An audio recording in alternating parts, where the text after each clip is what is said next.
Okay.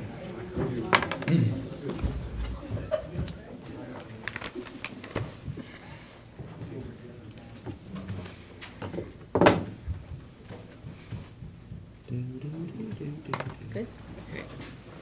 All right. We'll call the Vermilion County Council meeting to order, please. Please rise for the pledge.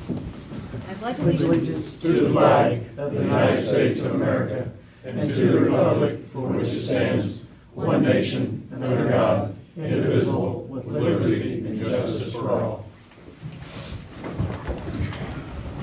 Thank you. All right. Roll call. Mr. Reynolds.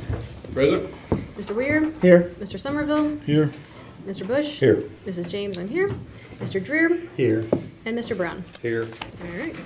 The first item on our agenda is selection of officers. We will need a president and vice president for 2022. I nominate Ashley James to be your president. Continue. Second. All right. I have a motion from Mr. Somerville, a second from Mr. Bush, for Ashley James to be the president for 2022. All those in favor, please signify by saying aye. Aye. All those opposed? All right. He'll remain president, and we need vice president as well. I nominate Rick Weir to be our vice president. Second, that's. Okay. I'll accept. All right. I have a motion from Mr. Somerville and a second from Mr. Dreer for Rick Weir to be our vice president for 2022. Any further discussion? Okay. Rick, will you accept? Yep. Okay. All those in favor, please signify by saying aye. Aye. All those opposed? All right. Congratulations, Rick. Thank you. I'm gonna get myself into it.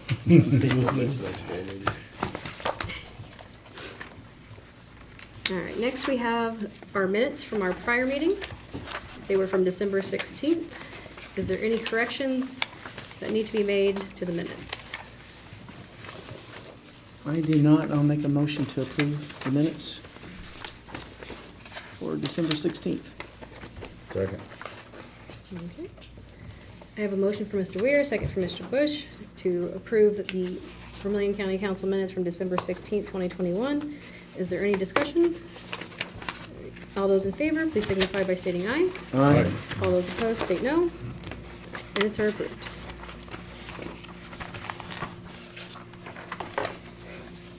All right. Next, we have the treasurer's report. Does anyone have any comments, concerns, or questions regarding the treasurer's report?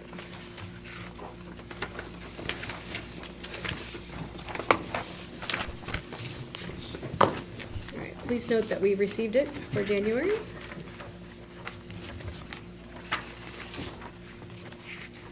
We also have our comp time report.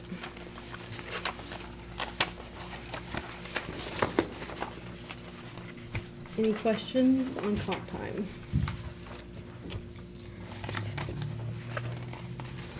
All right. We do not have any transfers or additional appropriations this month.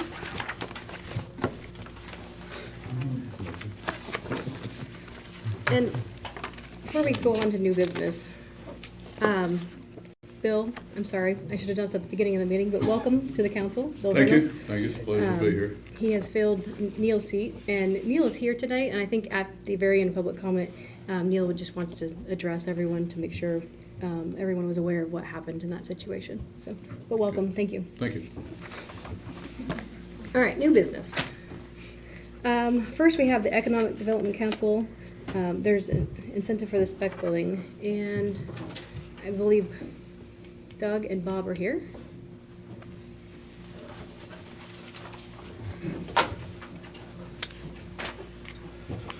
Doug Hess, Economic Development. Hi, Bob Brewer, Vermilion Rise. And Bob and I at the Rise in Economic Development has been looking at incentives for the Rise with the spec building. And one of the recommendations that we would like to bring before to the council is to be able to take, once the building is sold, take up to $1 million as an incentive to be able to loan back to a potential buyer of that building at a small interest rate of 1% as an incentive to help whether they want to buy equipment or expand to the building, etc., but using that as an option, so when Bob or myself has a chance to speak with a potential buyer, that's something that we could use as part of an incentive. I guess my first question is, how long of a term are you suggesting for the? I think we probably want to go up to 10 years, but if the prospect wanted something less than that, but have a maximum of 10-year term. Okay. When is that 1.5 due back to the county? Well, it would be at the time of sale,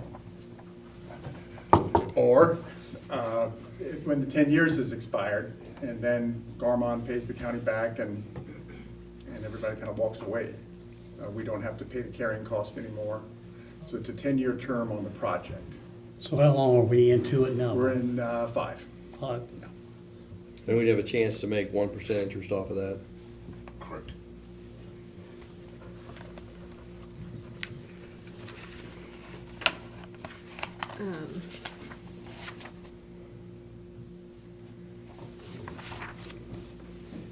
I believe 1% is higher than we are earning on any of our accounts right now. It was above that, but we are below that now. I'd have to check with the friend to be sure, but I know 1% seems like it's a lot more than we were making currently.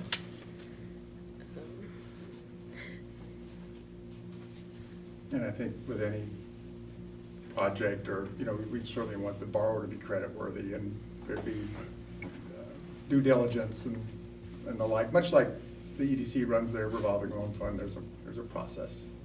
Who would be in charge of the process then? I think you guys have more Authority at that point, yes. Okay, economic development. And do you guys already have like a set procedure then, like you said, for loans, like financial information, things like that, that you review for the, like this would be reviewed? Correct. We do have a procedure for more small businesses. Mm-hmm. It's not something that we've done here lately, but we will verify that we have procedures that would meet something of that magnitude, yes. Okay. And again, this is just for the spec building only. That is correct, yes. And we wanted to be very specific just for the building and not to overstep our boundaries.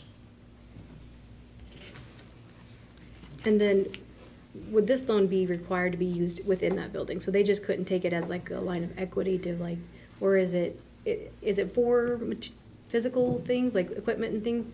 Or could they, you know, use it however they want? I think, like Doug said earlier, I think it's more envisioned. It probably had to be in the guidelines. It's either paying for the building or equipment to go in the building. Okay. I think, yeah, that's an excellent Question, point. yeah. Then the 0.5 would carry then the rest of the term of the 10 years or till it sold, is that correct, or what? Well, I think are you meaning, once they sell the building, we would get back the 1.5, and then we'd take. I will give back we would 1 take million. 1 million and Yeah. allow them to loan it back out. Okay. Correct. Okay. Has this been done in other counties that you know of?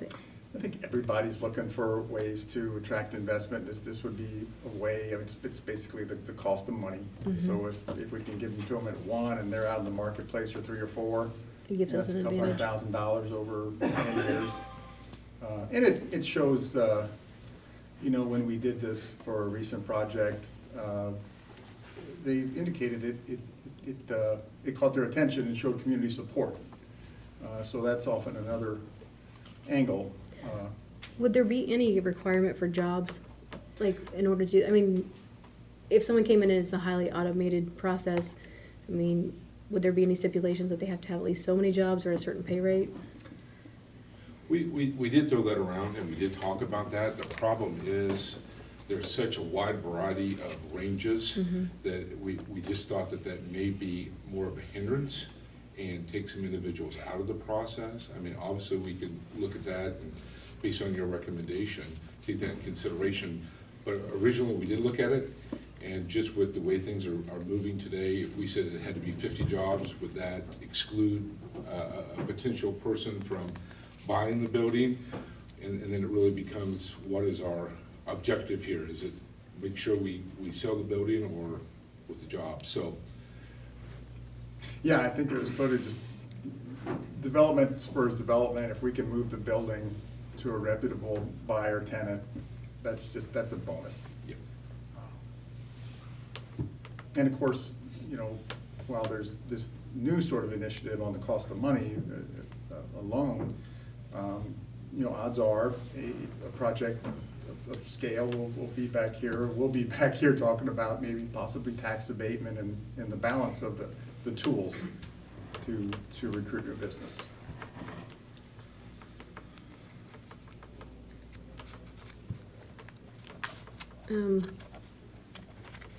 It would have to be something we will vote on, but I want to give everyone time to think about it, think of questions, get your questions answered before we make a decision on it. Would you be okay waiting till February at our meeting to kind of have an actual action on it? Sure, yeah. I mean, that gives everybody enough time. I do think this is an important tool for you guys, to have something like this to offer.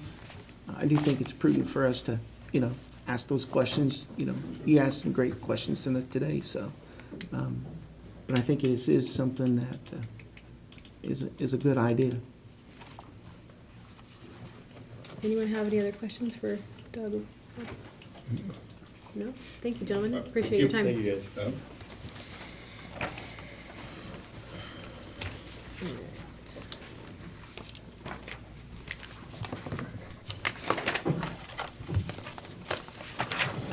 Next, under new business, we have the Sheriff's Commissary Fund. He's still downstairs. He's still downstairs. It's pretty hard to drive though, but it has Yeah. on there. That's pretty much what we do every year. So We do it every 6 months, I guess I should say. yeah. Does anyone have questions for Mike? If we do, we can move it to the end, but if not, we can approve it.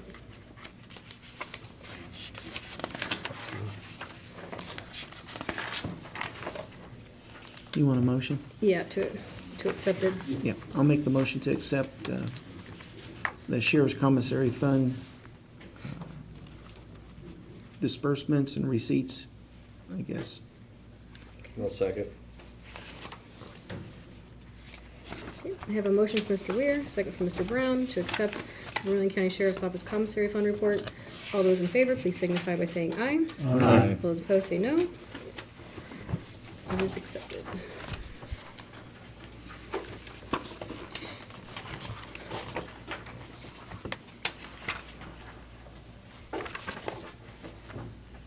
All right, next we have board appointments. You should have a sheet that lists each one we have and the applications behind them. The Alcohol and Beverage Board, our current appointment is Cynthia Myers, and our only applicant is also Cynthia Myers. So each applicant will require a motion, a second, and a vote of approval. Motion. Second? Uh-oh. Give her to Rick. Okay. All right, I have a motion from Mr. Bush, a second from Mr. Weir to accept Cynthia Myers as our Alcohol and Beverage Board appointment. All those in favor, please signify by saying aye. Aye. All those opposed, say no. All right, Cynthia is approved.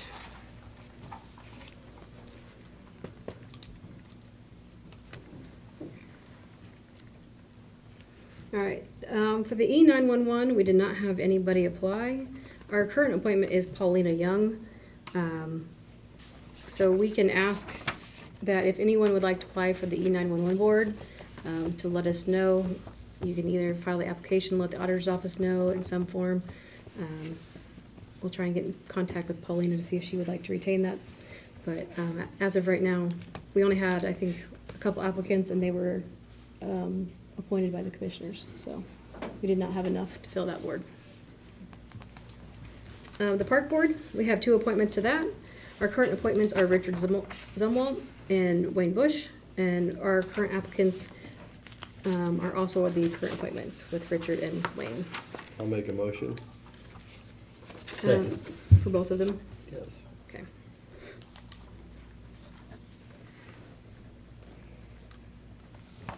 I have a motion from Mr. Brown, a second from Mr. Bush, to appoint Richard Zumwalt and Russell Wayne Bush as our 2 appointments to the park board.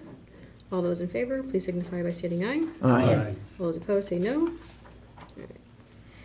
They are appointed.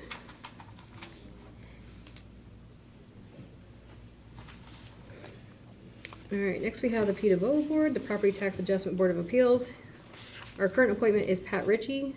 She was actually appointed by the Commissioners. She was our previous Level 2 certification. However, our Mr. Woodley Shane Watts has the intent of acquiring the Level 2 certification for that board now. So he is our only applicant for the council. Motion.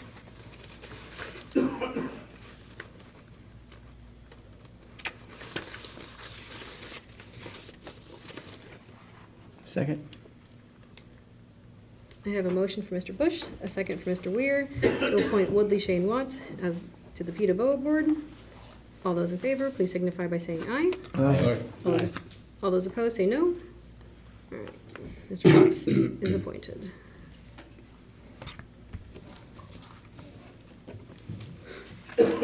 All right, next is the Redevelopment Commission. We have 2 appointments to that board. Our current appointments are myself, Ashley James, and Virginia Ginger Corrado. Our applicants are John Moore, Ginger, myself, Ashley, and Peggy Parsons Palmer. We will need 2 appointments to that board. I'm gonna make a motion for John Moore for one of them. Okay.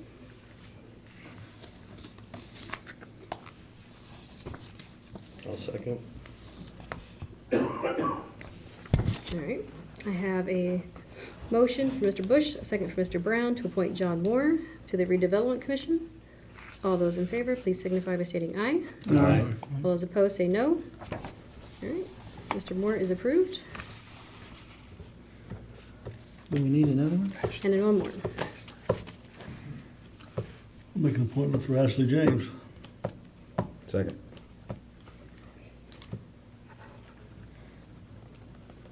All right.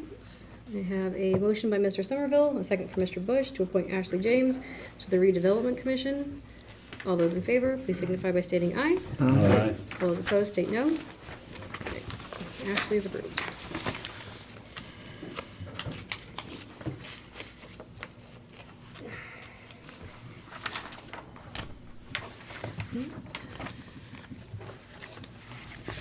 That is the end of our board appointments for this evening.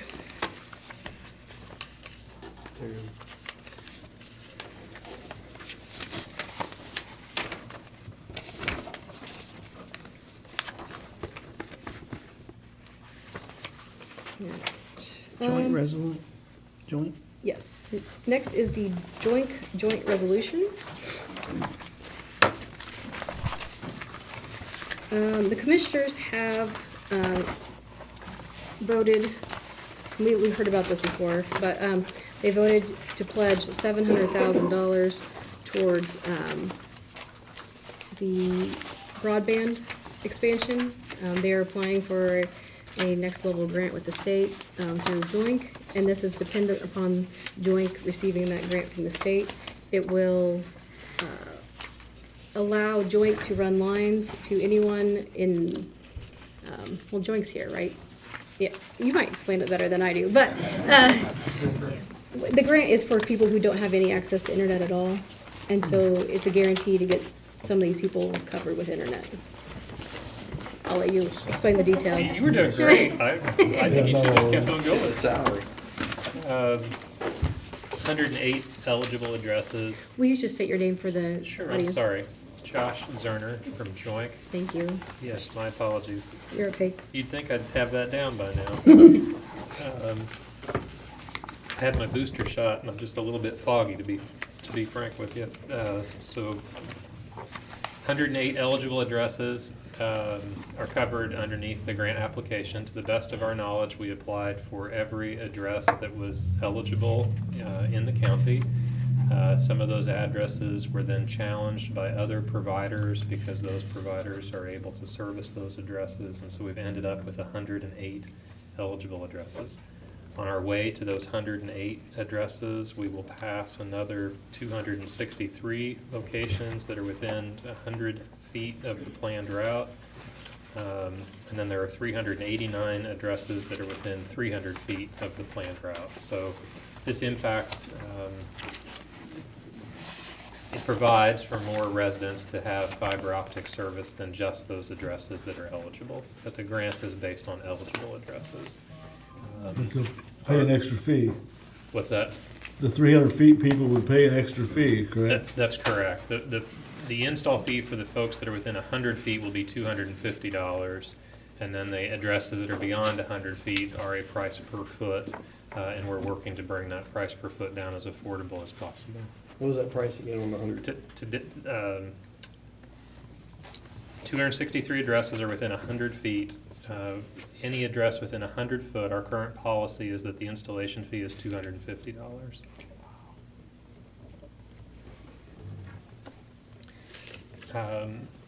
The state has a rubric for how they select recipients of these grants, and a component of their selection is based on match, the match percentage.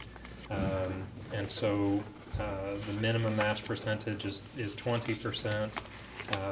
And with your support of $700,000, our match percentage would be slightly above 20%. So we would get some additional points for being slightly in excess of 20%. My only question is, this 108 are going to get it for free hookups. Yes. What about the other 300 or past 100 feet, 300 feet? They're going to feel like they're left out in the cold and they got to pay their own way. It's yeah, taxpayers, Sure, I get that. And I live on a state highway and you're not coming past my house, so that's where I'm going too. Sure. I guess my perspective is that each customer gets us closer to the next customer, and each of these projects gets us closer to the customer. And it's a marathon, not a sprint. When I first started, I was focused on servicing 3 or 4 locations in basically the downtown Terre Haute area.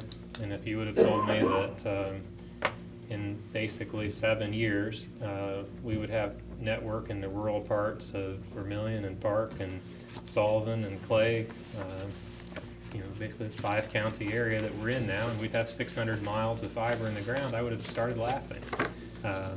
We're very fortunate that each customer has gotten us close to the next customer. We're very fortunate to be doing business in Indiana, and no one will work harder than we will work to continue to expand this network. And so this is an opportunity for the state to fund basically, just call it approximately 80% of a project cost that gets us to where those folks that will be within 100 feet are within 100 feet and are not a mile or more away. Is there a requirement in that grant, though, that to order for the state to chip in their part, these 108 people have to be, that they have to get it for, like it has to be rented to their house without a cost to them? Well, the only people, to the best of our knowledge, the only homes that are eligible in Vermilion County are those 108. And so that's why I think it's really important to stay focused on the 108. What Joink has done is Joink's gone above and beyond and said we will also provide service to anybody we pass under the following economic conditions. Not all providers have done that. And so we've opened our entire network up now to where anybody that is proximate to our fiber network can get connected. For the longest time, even when we won the last round of Next Level Connects projects, round 2, we were still only providing service to businesses otherwise. And so we've now embraced providing service to single-family homes, and we're actually in the process of investing really heavily right now in servicing single-family homes. We just recently brought in an additional investor inside of Joink, and we're doing everything we can to invest in making services affordable as possible. I think that these rates will continue to come down in terms of cost to get connected, but those are the current economics that we're operating under. But in order to get the funding, you have to run it to these 108. So that is the main reason. The program is only about the 108. Right. That's right. And so we believe from a taxpayer perspective, and Joink is a material taxpayer in Vermilion County. every home that is eligible under the grant, we have applied for. And I think that that's the perspective that I would have as a taxpayer is this is a grant application to get every address that is eligible in Vermilion County funded.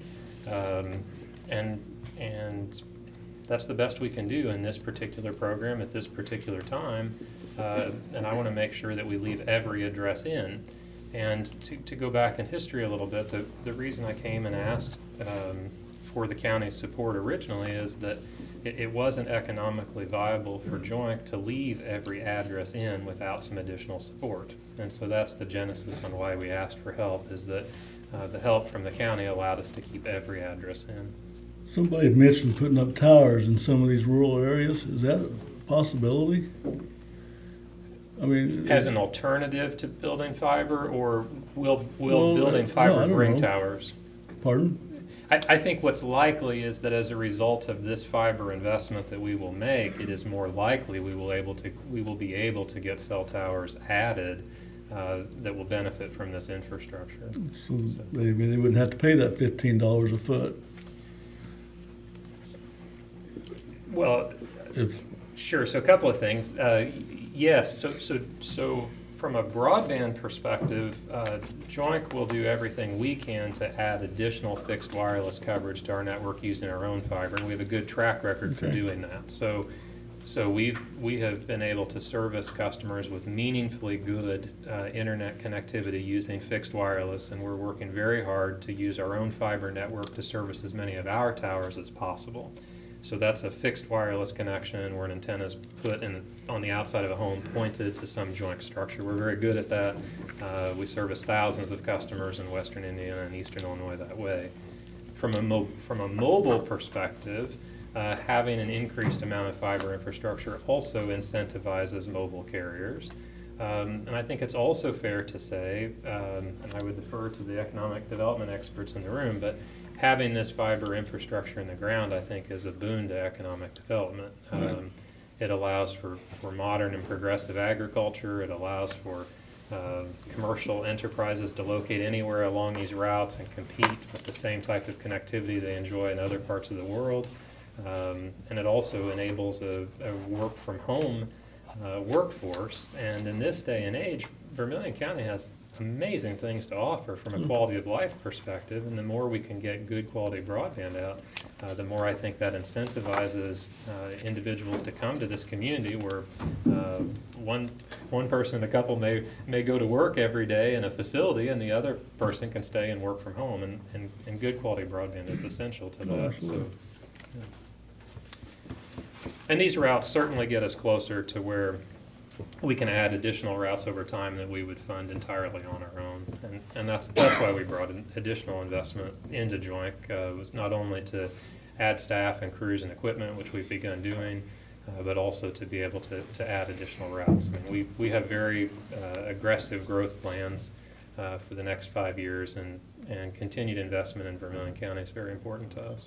So you can guarantee in the future that we'll all have the option of getting Joint. Is that what you're saying? Well, did I just hear that? Nobody's going to work harder on it than we will. We'll work harder. Yeah, and but there are still some pretty rural locations that are very expensive to get to, but these programs get us closer, and Sure. and that makes it to where maybe we can get line of sight technology with fixed wireless there, or we can get to where we can cable plow if there aren't competing utilities there. And we have all of those tools in our toolbox. Better than nothing. The way I looked at this, it was the rural electrification.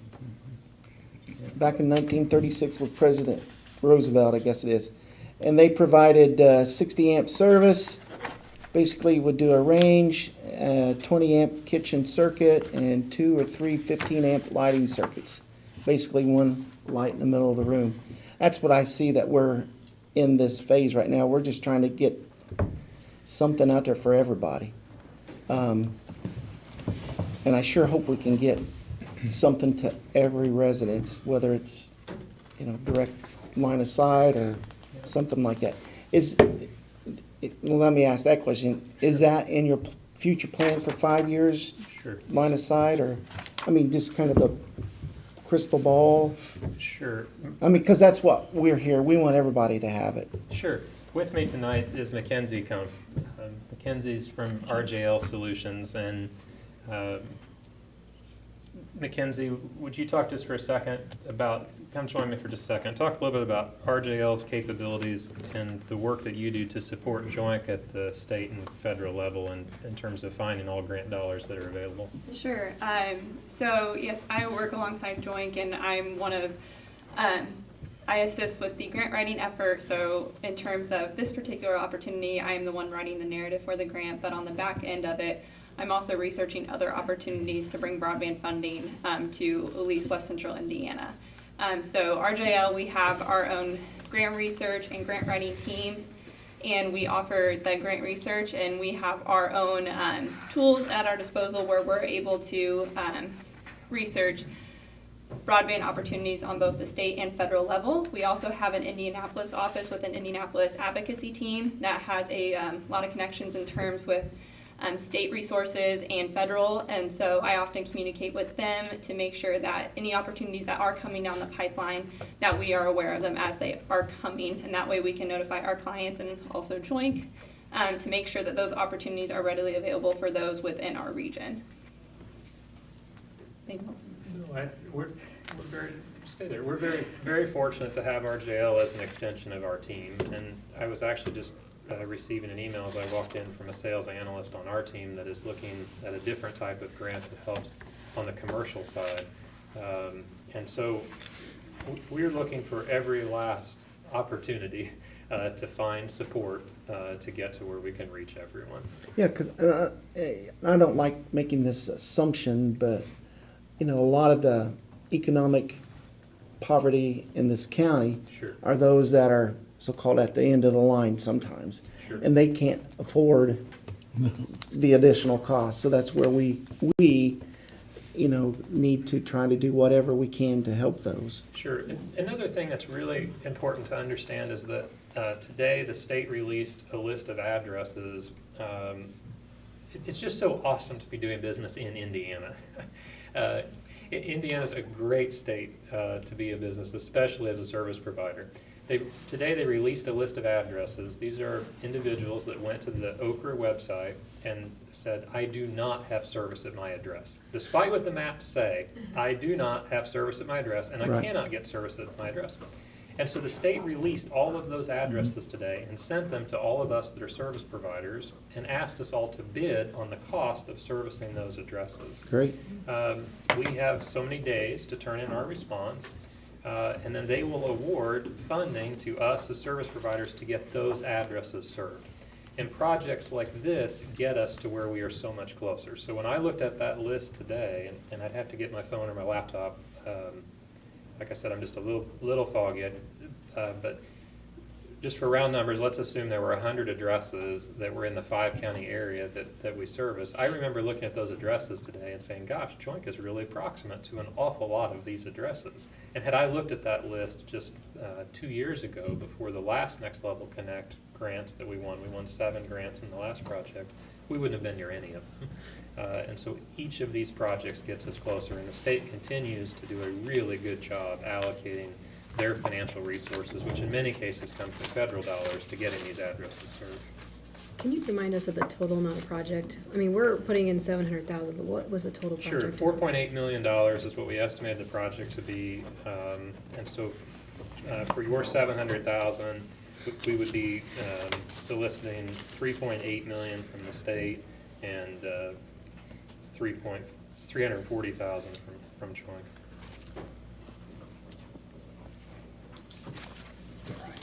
Is that right? Yes. Okay. Oh, yeah.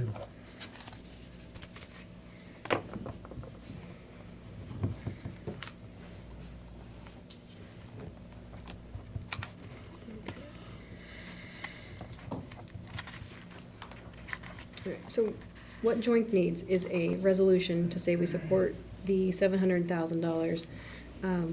It would be coming from the ARP money that we have. This is contingent upon them receiving the grant from the state. The commissioners have already agreed to it and signed the resolution, and so it is up to us as well to agree and sign the resolution. So I'll need a motion and a second. Actually, if I could address the council before you guys. Yeah, go make ahead. a motion to accept or maybe deny it. RJ Donovan, County Commissioner, make sure I say that since we make everybody do that. Last couple of weeks, even the month, I've probably called each of you individually to talk to you about this. The commissioners adamantly support this. This is a unique opportunity, and I understand that there are homes that won't get serviced, but there is a trunk line that we're creating clear up to, I think it's I-74. So I see this as a great opportunity. Like you said, I don't know anywhere that you can put $700,000 in and get $4.8 million, in return. So I would just ask that the council strongly consider supporting this resolution. And like we said, we're not out any money unless they're awarded this grant. And if we are, we're helping a lot of citizens in this county, not to mention teachers, students, taxpayers, everybody. So, thank you. Thanks. RJ, you said that, you used the term trunk line. Mm-hmm. And I've been in some of those discussions that there are utilities and whatever. Mhm. So joint main trunk line is going up Yeah, 63 or? Yeah, have you seen a picture of the map? Or? I have not. Okay, so yeah, it's up 63, and even Doug, if he's still here, okay. They'll talk about, a TIF district potentially up at the Right. I-74 corridor. You look at all these potential opportunities, and it's water, it's broadband, it's sewage, it's everything. And I know housing projects we've talked about, the big thing is they want broadband. So if we get this trunk line going up 63, that's just another positive thing Vermillion County has. Okay, good. And I appreciate Joint, putting this plan together, and I think in the next 5 years, they've got plans to, like I said, like they say, they try to service everyone, and I do believe they'll do that. Thank you. Thank you. I'd like to make a motion that we support the joint resolution that's been provided for us here. For the full amount, For correct? a full amount of 700,000. $700,000. I second that motion. I have a motion from Mr. Weir, a second from Mr. Dreer to support the joint resolution for $700,000 for joint contingent upon the state grant. Is there any further discussion? All right. All those in favor, please signify by stating aye. Aye. All those opposed, state no. All right. The resolution is approved. Keep your promise. Nobody will work harder than I will work. I don't have it and I Thank you, can't John. get it, so me too. The other thing that we didn't discuss that I'd be remiss if I didn't point out, thank you, RJ, for making those additional comments.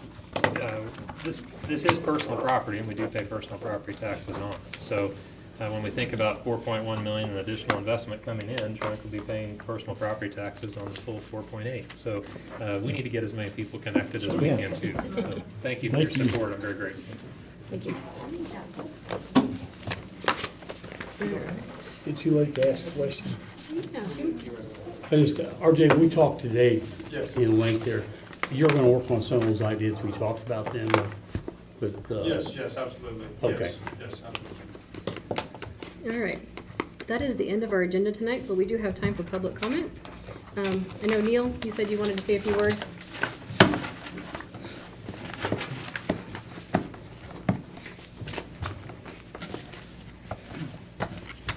Neil Costello, 145 South Washington Street. What's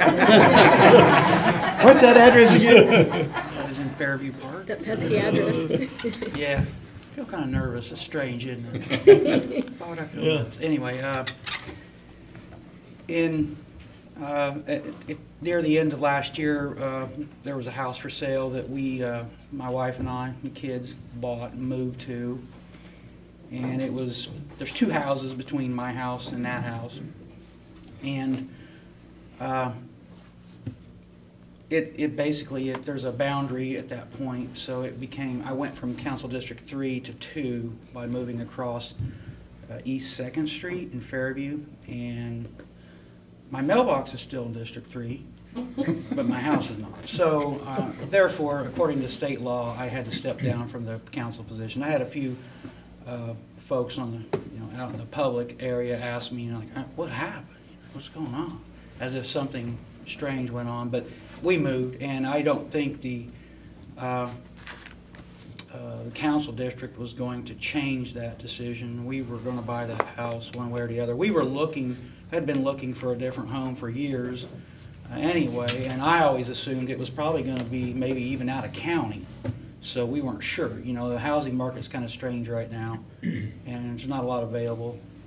But we did, like I say, we bought the house. I kept thinking it was in 2 because I could see it from my house, you know. But again, there are borders and boundaries and such with political lines, and so we crossed it. And so that's why I'm no longer on the council. I did send a letter to the council explaining that, but however, there were a few people in public that seemed confused as to what I did, and so I wanted to at least come here tonight to make it an official public statement as to what happened. So we do like the house, and yeah, it has a bigger garage and a pool, so I don't think there was, you know, I couldn't just say, well, you know, hey, honey, it's not in the right district, so that wasn't going to happen. So, but we'll see.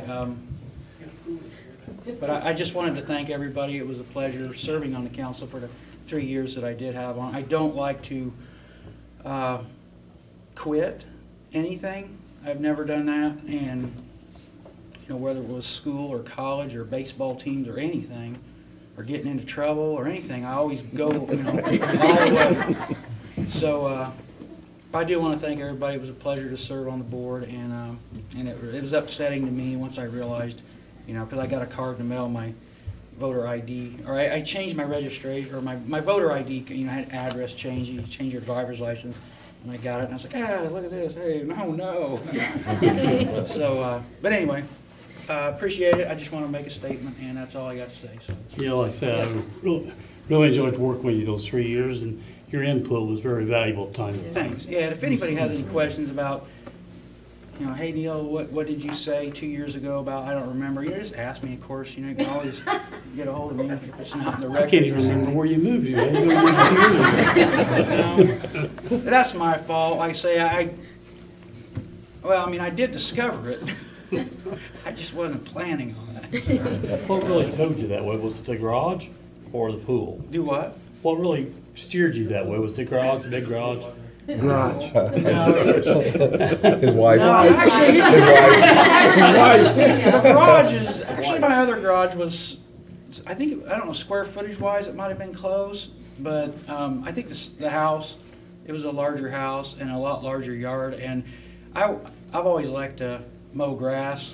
You got a lot now. And I really get to do that now. It's like 2.5 acres, so yeah, I went from like a 1/4 acre to 2.5 acres. So it's like 2 football fields essentially. So I hope you got a new lawnmower with the new house. you know, it's funny. I actually had the biggest lawnmower you can buy. I had it in my garage for like since 2004. I bought it. I got a good deal on it, and I bought it and stuffed it away in the garage. And now I need it, so I'm glad I never sold it. I got to get the cobwebs off of it. Oh, thank you, Neil. All right, It was a pleasure to have you on council. Thank you.